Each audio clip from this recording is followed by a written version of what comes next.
Puspusan na ang paghahanda ng Kamara sa impeachment pre-trial ni Vice President Sara Duterte.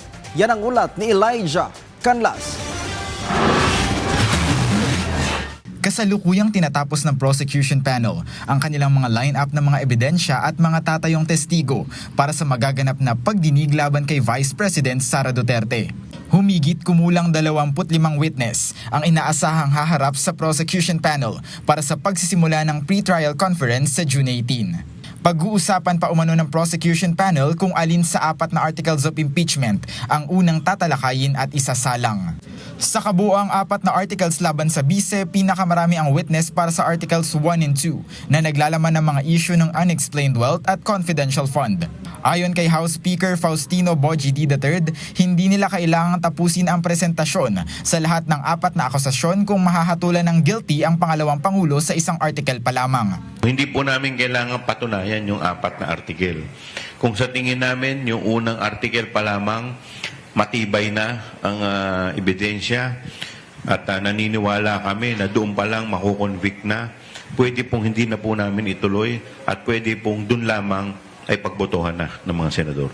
Wala naman aniya siyang nakikitang malakas na pantapat ng bise dahil tila isang motion to dismiss ang nilalaman ng tugon nito sa House Prosecution Panel. Siguro ang dahilan kung bakit ganito yung sa kanilang sagot, dahil siguro wala sila may sasagot.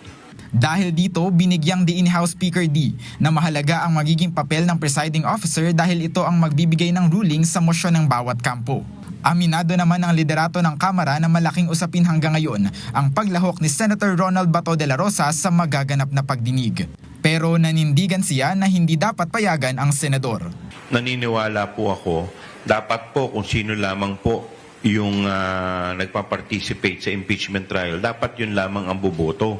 Kasi po, maliwanag po, dito po sa impeachment, ito po ay parang this is akin to court hearing. So pag sinabi po natin akin, ibig sabihin pwede po natin itong maikumpara sa mga court hearing kung saan po ang huwes tinitignan po yung demeanor ng testigo. Kung ito po ay nagsasabi ng totoo, kung ito po ay nagsisinungaling.